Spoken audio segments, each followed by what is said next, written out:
So this is wide receiver Anthony Smith at East Carolina. Packers brought him in for a visit. Keep your eyes on this guy. He checks all the boxes the Packers are always looking for at wide receiver. Probably projected to be undrafted, maybe late day 3 type of guy. Keep your eye on the Packers to go ahead and bring him in, whether it's in the 7th round or priority UDFA. High likelihood that this guy ends up a Packer. Good luck finding a lot of footage of East Carolina games for this guy, but it's tough. Maybe Jake will get you the hookup.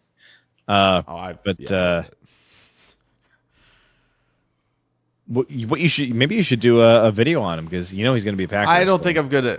Well, if I know he's going to be a Packer, why I can wait. We don't have to do it now. That's true. You got time. There's some other videos that are kind of taking priority a little bit over that, but like if so, yeah, I think I think in the bowl game he just surprised Pitt with like how he moved. Like I think they saw this like lanky guy that like there's no way he could change direction like this, and then he broke off a couple moves in space. Like oh crap! Like they were definitely caught off guard. Did not think he could cut like that. And yeah, I agree. Like I think the play speed when he has the football is quite good. Like he's very coordinated. It's not just linear. It's it's on a curve. It's, I can make quick change of direction here, change my degree about like 130 degrees or whatever, and I'm still moving pretty quickly, that type of stuff. I don't think he's the most flexible mover in terms of vertical plane routes that break back to the football per se, but they don't seem to mind, guys not doing that. See Watson, Christian. So I think, with how the offense is set up, I mean, we're 7-step drop, we're running these deep digs, posts, all of this stuff. Like, yeah, he fits in just fine. Of course, we can absolutely do that. Love that. So, yeah, no question. Like, I think he plucks it really well away from the frame. I think the one thing is there are a couple routes where it's like he kind of, I don't know if he's losing sight of it in the sun or the lights. That could be a thing, but.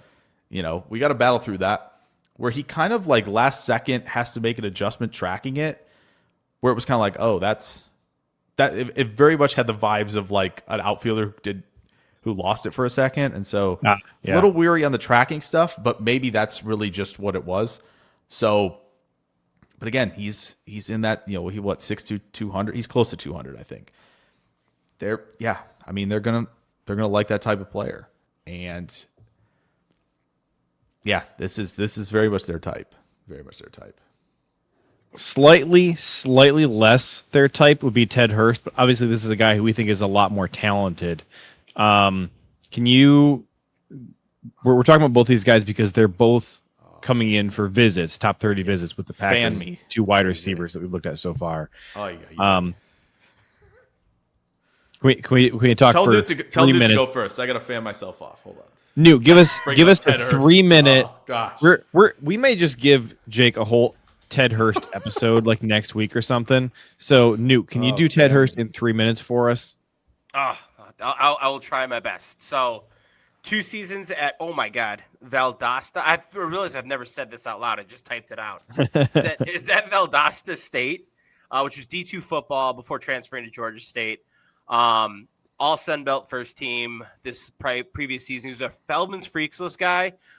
Year before, he was all Sun Belt second team. The body control for him is apparent, and it was one of the things that stood out to me. There were like 2 plays for Memphis when I was watching the film for him there, where he makes these go routes. And God, I'm trying to think on the first one.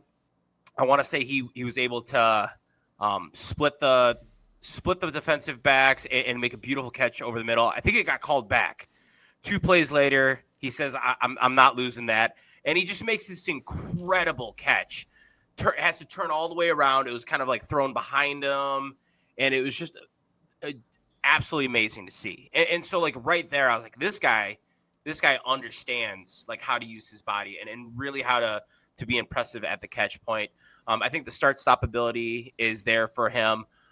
Like I said, the speed to be able to split defensive backs, you'd really like to see. What do you run, like 4.4, 4.42 at the combine? And I think you can see it on tape. That's something where like it just kind of verifies that. And this is where like Jake's probably going to fight me because I'm going to say bad things about Ted Hurst. But like I think that he can be a little bit wild and out of control with the ball in his hands. Like he makes these like massive cuts, and I'm like, whoa, dude, you literally just jumped across the field.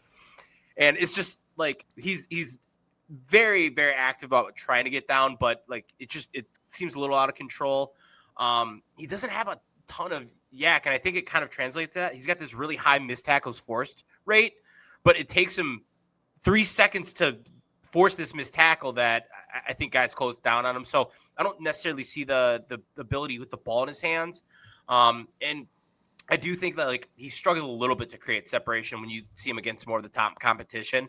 But like other than that, I really do like Ted Hurst, top 100 guy on my board. So nice. Hopefully that'll get me a little bit of grace. Yeah, I want to be clear. I'm not like, oh, this is a first round grade or anything. This is like for where Green Bay picks, like this is, gosh sakes. When I see 6'3", 206 receivers that can drop the weight and gear down and sink the hips, like gosh sakes, they got a hold on me for sure. You know, so Brazel's got a little bit of that hold as well. But yeah, I mean, what's there to say? I do think like he's still got some work to do here. Like, let's be very clear. Like Hurst has, when you watch some of the release work at the line, it's kind of like he's just kind of there's street basketball stuff going on with the feet, to be honest. There are just times where it's like I'm hop skipping. And like to his credit, he is trying to adapt himself to what the corner is doing, like to his credit, but it's just it's a little bit like, all right, let's build three or four things off of the release here and couple it with the fact that I think he swats pretty well through contact. So if we can mirror all of that up and we get the footwork where it needs to be, like when guys are bailing in coverage, like they're just never going to get back to him. They just aren't, because he just gears down too well. And so I do think after the catch, he very much does do that. Do the thing he's doing with the release work too. It's very much like that. But when he has the freeway open up for him when he catches it in stride, okay, good luck, buddy. Your angle better be precise, or it's over. So, and yeah, all the body control stuff really, really good too. So I think there's still work to do, which is perfect for this Green Bay team. We want this is a wide receiver 3. Ideally, right? What are we worried about? They don't play rookie receivers. What are we doing? Unless they absolutely have to, right? Dobbs and Watson had to play because there was nobody there, right? But there are guys here in this room right now. So for Hurst to come Ted in, Hurst is going to be playing behind Savion Williams this right? season, So exactly. So he's not going to. We're working on all the fundamental stuff pre-catch, especially. Perfect. We don't have to see him early, and the fantasy people are going to lose their minds because, oh no, they have another guy in this room. Like, how do I draft these guys? Listen, we tried to tell you last year, JJ. Remember in the summer we were like, "Who's the passing game go through?" You remember what we said? It's Big Boy 85. So, which was true, and then when he went down, that was the end of the passing game. It was true until it wasn't. Yeah, for sure. But yeah, I do think. Again, I think there's certain downside, but it's a perfect space for him to go. Like this is get him you want to be again, trade impending, who knows what happens. You want to be the 4 or 5 in the room right off the bat, and then we're building towards potentially something pretty special down the line. Like absolutely, I'm on board. 52, I think I'd want some edge rushers instead. Okay, we're trading down from 52 anyways. Don't forget. But like 84, yeah, you can sign me up for that any day.